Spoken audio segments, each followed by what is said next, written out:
Every quarterback in NFL history falls into one of these 7 levels. And when it comes to the Raiders, from the early days of the AFL to Las Vegas in 2025, every single quarterback who has ever worn silver and black belongs somewhere on this spectrum. The Raiders have seen it all: Hall of Fame champions, MVPs, cult heroes, and of course, some of the most infamous busts the league has ever known. So, here is the complete breakdown of the 7 levels of NFL quarterbacks for the Raiders. Level 1, the busts. We start at the bottom of the barrel. These are the guys who were supposed to be franchise saviors, drafted with high picks, given the keys to the team, and they completely flamed out. No redeeming qualities, no long-term impact, nothing but disappointment. And of course, at level 1 for the Raiders, there's one name that towers above the rest: JaMarcus Russell. The number 1 overall pick in 2007, handed $61 million right out of the gate, and he delivered absolutely nothing. Overweight, unmotivated, unable to read defenses, and infamous for showing up to camp holding a codeine bottle. In one legendary story, coaches gave him blank tapes labeled game film, and the next day he claimed he had studied them. He hadn't even checked. Russell finished with just 18 touchdown passes and 23 interceptions in 3 seasons. He is widely remembered as not only the biggest bust in Raiders history, but maybe in NFL history. But he wasn't the only one. Go back further, and you've got Todd Marinovich, the so-called robo-QB of the early 90s, whose career fell apart due to off-field struggles. Dan Pastorini was brought in as the starter in 1980, only to break his leg quickly, paving the way for Jim Plunkett to take over, and Pastorini is remembered more for what he didn't do. Level 1 Raiders QBs are defined by wasted potential, and unfortunately, this franchise has had its fair share. Level 2, the journeymen and stopgaps. Not every quarterback is a disaster. Some are just average. Good enough to start for a while, keep a team respectable, but never the long-term answer. These are the career backups, the transitional starters, the guys you squint at and think, maybe if everything goes right. The Raiders have had plenty. Mark Wilson in the 80s, Jay Schroeder in the early 90s, Kerry Collins and Aaron Brooks in the 2000s. More recently, Carson Palmer gave the team a few serviceable years, but was far from the elite Bengals version. Fast forward to 2023 to 2024, and you've got the short-lived Jimmy Garoppolo experiment, followed by Gardner Minshew. Fans loved Minshew's energy, but injuries derailed his season, and the team moved on quickly. Aiden O'Connell flashed promise in 2023, even looked like he might be the guy, but injuries and inconsistency kept him from holding the job. These quarterbacks aren't remembered with anger like Russell, but they're also not celebrated. They were just there. Level 3, the solid starters. Now we get into the respectable tier. Level 3 quarterbacks are guys you can win with, pile up some stats, even make the playoffs. But they aren't striking fear in opponents. They're reliable, but rarely legendary. The best modern example is Derek Carr. For nearly a decade, he was the face of the Raiders, starting from 2014 to 2022. Carr owns almost every major passing record in franchise history, most yards, most touchdowns, and he was as steady as they come.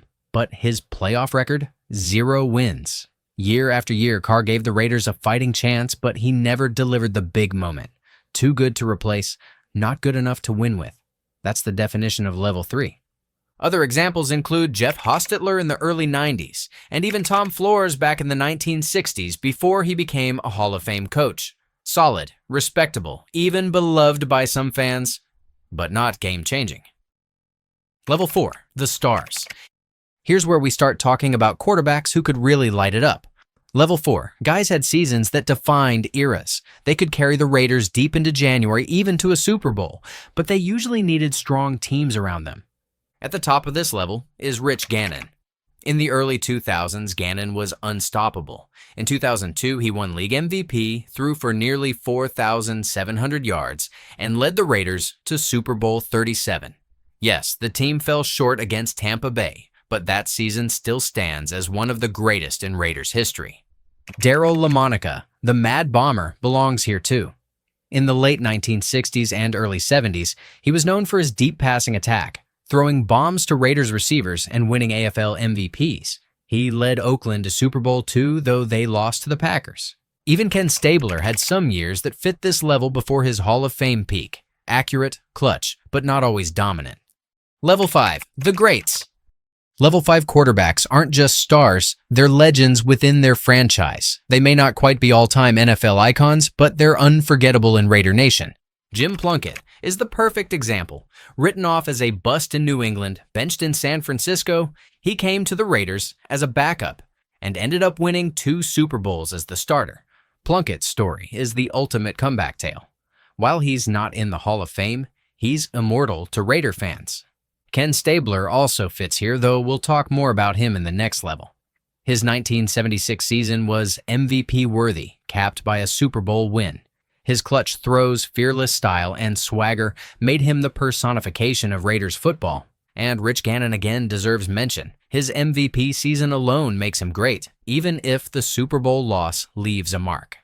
Level 6. The Hall of Famers. This is the level of true immortality. Hall of Fame quarterbacks, or those who absolutely defined their era for the Raiders. Ken Stabler stands at the top. The Snake was the heart of the Raiders in the 1970s. He won the NFL MVP in 1974, made 4 Pro Bowls, and most importantly, led the team to its first Super Bowl victory in 1976. He was finally inducted into the Hall of Fame in 2016, decades overdue.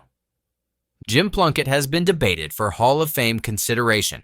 2 Super Bowl rings, a legendary comeback story, and the leader of the 1980 and 1983 championship teams.